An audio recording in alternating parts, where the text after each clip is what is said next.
Assalamualaikum warahmatullahi wabarakatuh. Selamat datang kembali di channel Mengulik Kisah. Kisah kali ini datang dari seorang penulis KBM, yaitu Kak Intan Resa. Kisah Bu Wati ini pernah viral beberapa minggu yang lalu dengan kisah seorang janda anak 3 yang diviralkan oleh si empunya hajat karena hanya mampu memberikan amplop hanya dengan Rp5.000 saja. Yuk dengarkan kisah Bu Wati selengkapnya. Isi amplopnya cuma 5.000, tapi bawa sekeluarganya makan gratis. Urat malunya mungkin sudah putus, ujar Bu Tejo sinis, mengintip isi amplop harga 500-an yang sudah lusuh. Dari sekian banyak yang mengasih amplop di pernikahan putri sulungnya, dia hanya penasaran dengan jumlah nominal uang yang disalamkan Bu Wati, sehingga langsung dibuka di tempat. Senyum perempuan berusia 40 tahun itu langsung pudar, menggenggam tangan kedua anaknya yang tadi merengek minta ikut ke pesta tetangga mereka. Pakaian yang warnanya memudar karena sering dipakai dan ditimpa matahari serta dipadukan dengan sendal jepit membuat penampilan mereka kontras dengan para tamu yang kebanyakan memamerkan perhiasan dan baju mahal. Bu Wati menarik tangan kedua anaknya dan melangkah cepat menuju rumah semi permainan mereka yang berjarak sekitar 5 rumah. Hatinya berdenyut nyeri, merasa gagal jadi orang tua karena tak bisa memberikan yang terbaik untuk anak-anaknya. Dia juga malu saat beberapa tamu undangan yang berdiri di dekat mereka tadi tersenyum dan berbisik-bisik. Ia merasa tak punya harga diri. Tapi memang kenyataannya tak punya harta, sehingga dia menjalin jalan terbaik. Selembar kertas berharga tadi merupakan uang terakhir yang ia punya. Bu, maafin Ahmad, Aisyah juga Bu. Kedua anak Bu Wati ikutan menangis melihat orang tua satu-satunya menitikkan air mata tanpa suara.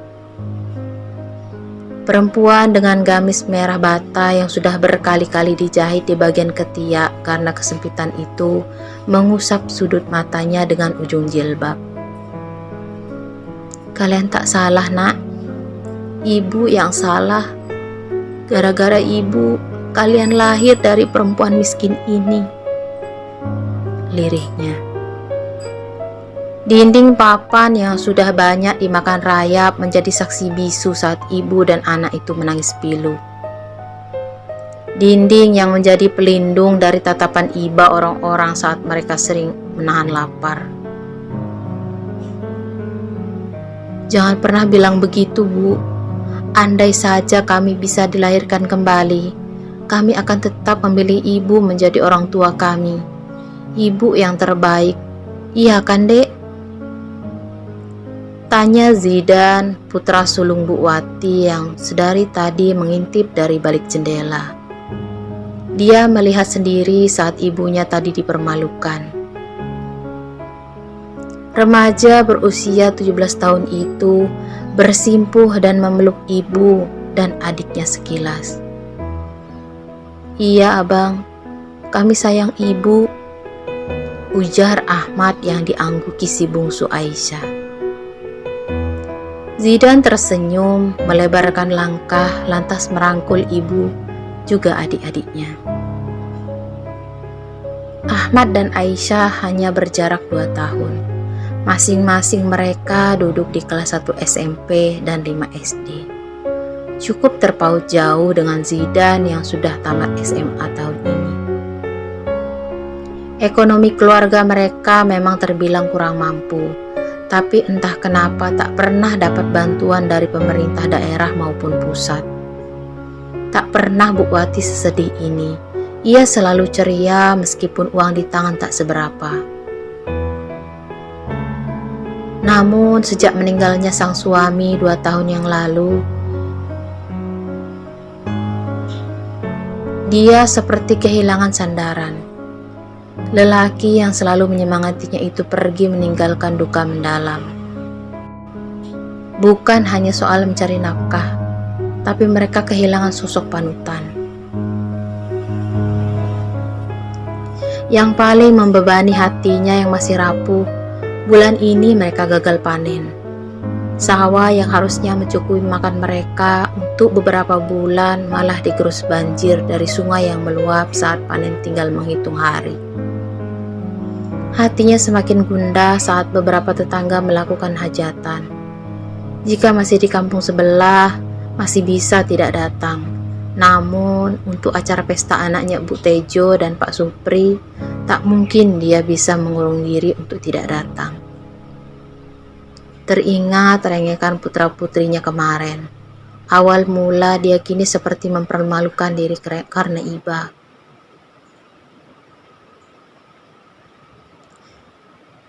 Ibu kan sudah bantu-bantu masak di sana. Ahmad dan Aisyah pengen sekali makan daging, Bu.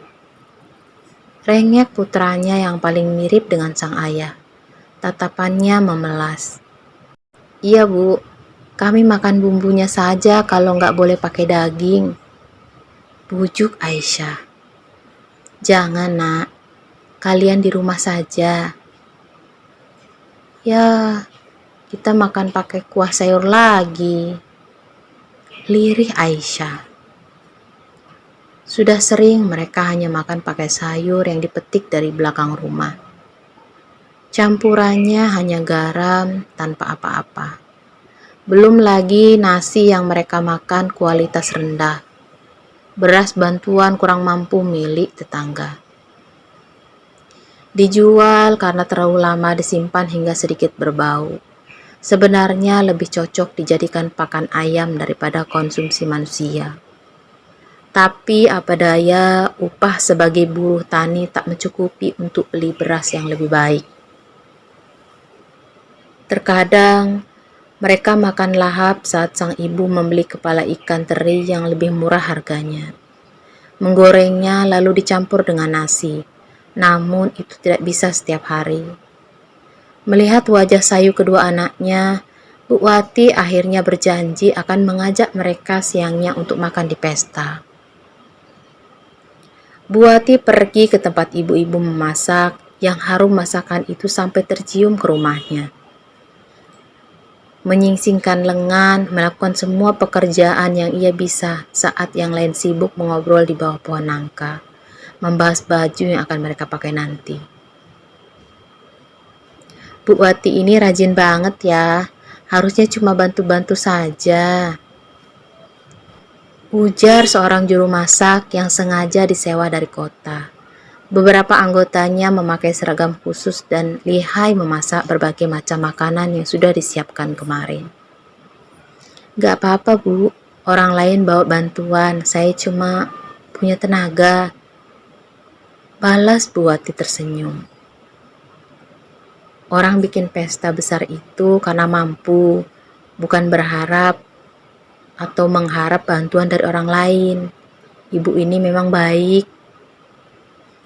Tak terasa mereka mengobrol banyak dengan tangan terus bekerja. Begitu akrab bagai sudah lama kenal. Jangan pulang dulu.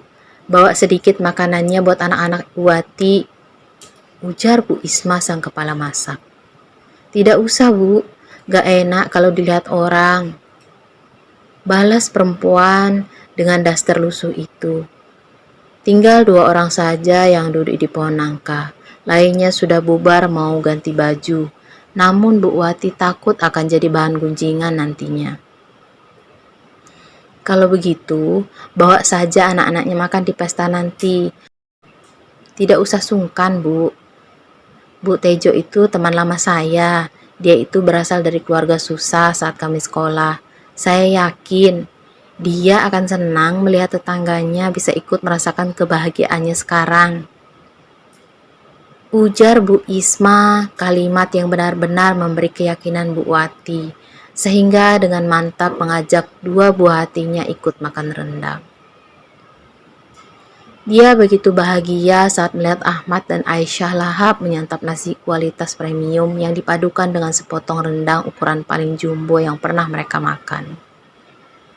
Mereka tak mengambil aneka lauk lainnya karena memang hanya tergiur dengan lauk berbahan daging sapi itu. Namun, siapa sangka kebahagiaan sesaat itu telah berubah menjadi tragis. Saat semua orang di luar sibuk menikmati hidangan dan hiburan nyanyian dari biduan, keluarga kecil itu saling menguatkan. Cuaca yang tadi cerah seolah ikut marah melihat kesedihan 4 jiwa itu.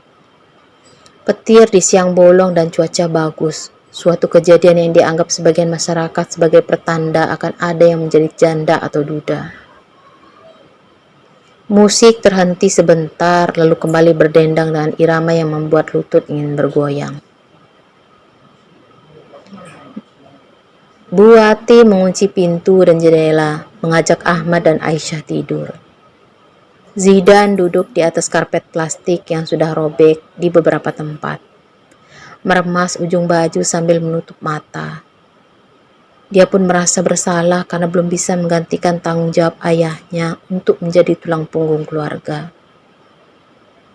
Sekitar jam 4 sore, hujan turun begitu deras, membuat semua tamu undangan panik. Suara ketukan pintu membuat Zidan berdiri dan membuka benda persegi panjang itu. Matanya sedikit menyipit melihat seorang perempuan paruh baya berdiri di depan rumahnya. Dandanannya sudah memperlihatkan status sosialnya yang menunjukkan orang mampu.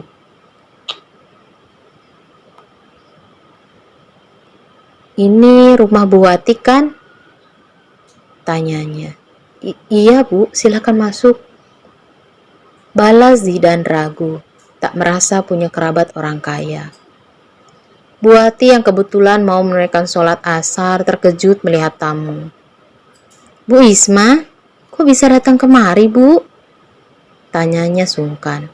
Apalagi melihat sang tamu celingukan melihat rumah yang tidak dipasangi loteng itu. Air hujan pun membasahi beberapa tempat dan sekarang sudah ditampungi dengan baskom oleh Zidan. "Saya mau ngajak Bu Wati kerja di restoran saya di kota. Apa Ibu mau?"